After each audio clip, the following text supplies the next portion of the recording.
Hi there, thanks for checking out my video. Please go ahead and like or subscribe if you enjoy what you find here. I put myself on a nice background of a meadow on Mount Shasta in California, one of my favorite places. So this is the first of an idea that's coming to me to do a succession of videos, each one of which explores a particular principle of communication. Frequently, maybe a principle that is part of Marshall Rosenberg's teaching of nonviolent communication.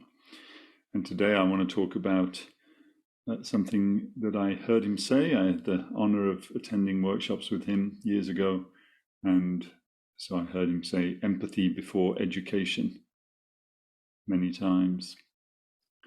Empathy before education.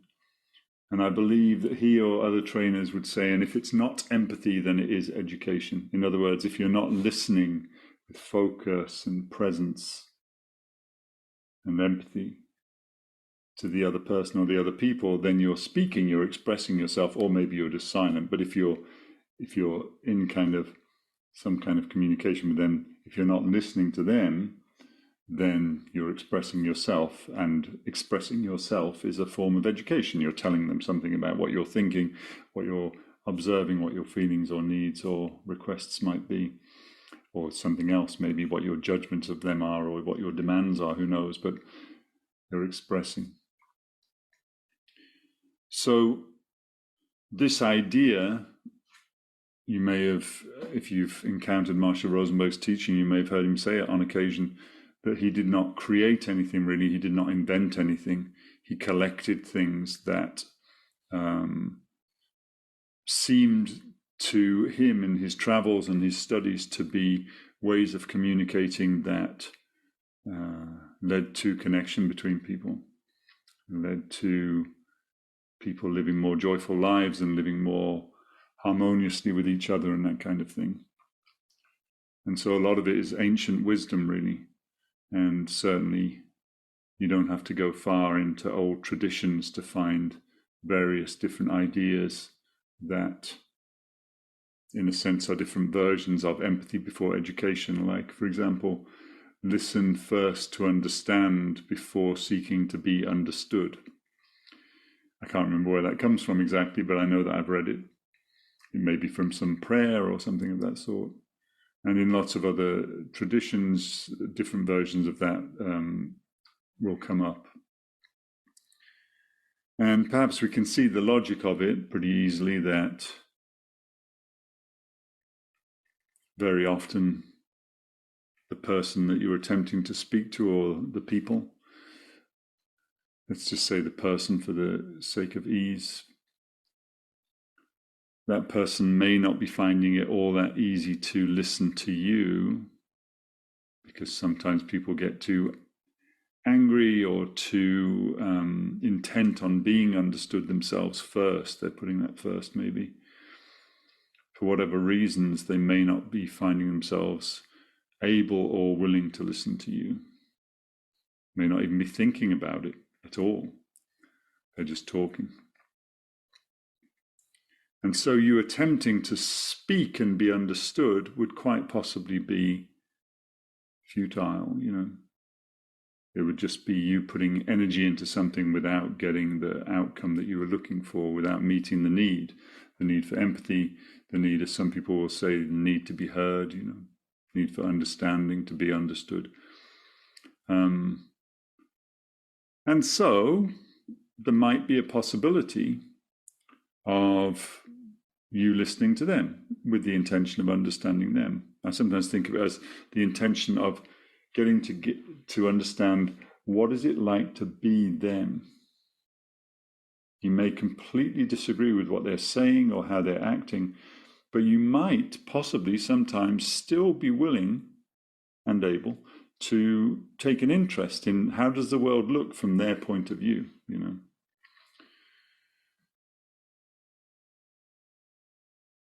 And how are they feeling about what they observe, or what are they feeling in relation to how they're thinking about things even, What are their needs that are unmet? What are the needs that they're attempting to meet? That kind of thing. Now, this, like many principles, can be heard as a rule or a should or something like that.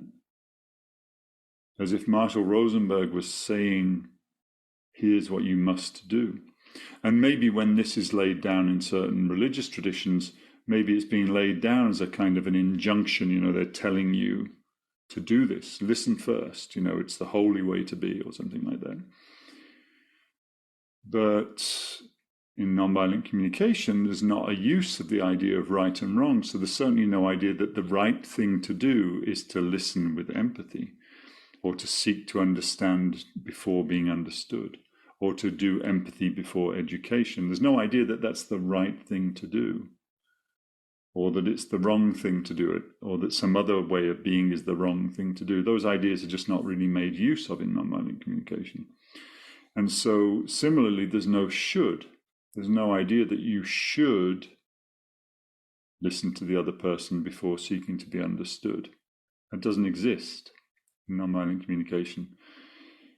The way this is said sometimes is that nonviolent communication is not prescriptive, it is descriptive. It's not prescribing what is the right way for you to live.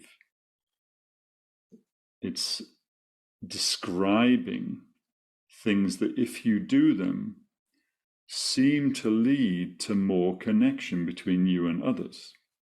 It's just a description of reality as reality often unfolds. You trying to insist on being understood, you may have noticed, often doesn't result in you being understood. You may have also noticed that if you seek to understand the other, sometimes their willingness to understand you increases.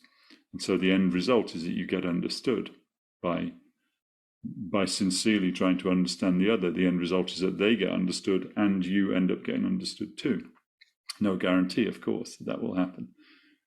But just from an observational point of view, I certainly see that happening, and when I'm mediating conflicts with people and so on, or coaching people, especially people in pairs, I can notice how that happens sometimes. That if one person stops trying to be understood and instead just says, okay, I'll just go into listening mode, tell me what's going on for you, then it's much more likely that that person themselves will then get heard by the other.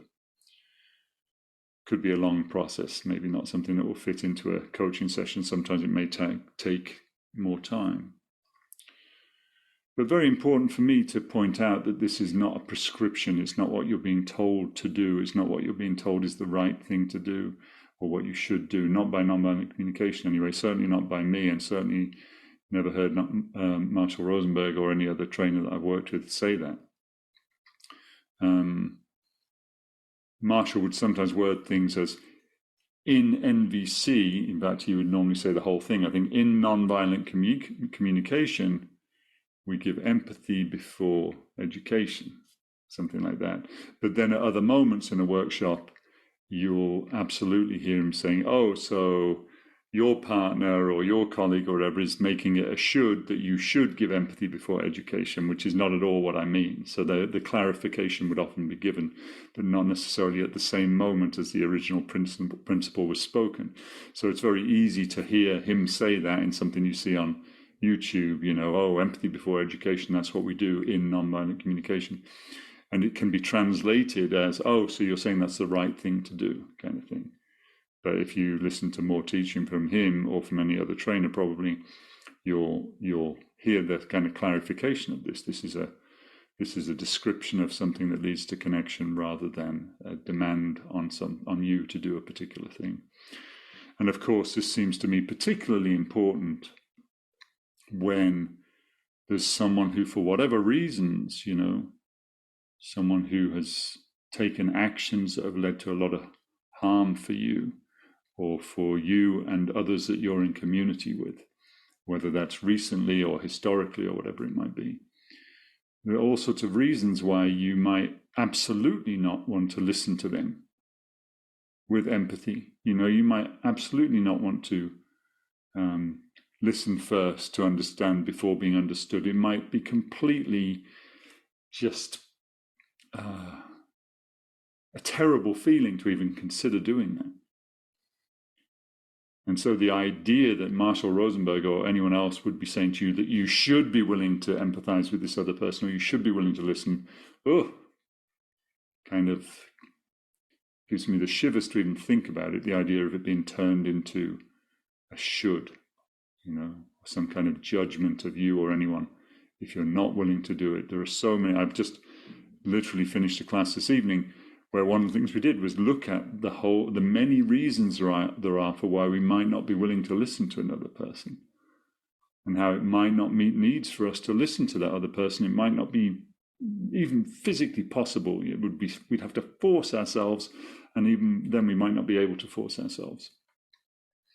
So yes, no suggestion that it's always going to be possible or wise or something that you would choose, etc., etc. It's a description of something which, from observation, will tend to lead to connection in many situations more reliably than seeking for the other person to hear and understand you first. But it's absolutely not saying that you should be willing to do it. And that seems an important kind of addition to put into this principle. So if any questions or thoughts come up about that, definitely invite you to put them in the chat below. I do read chats on videos in YouTube, although I haven't posted a new video for a while, so this is fun to do this one. All right. Thank you.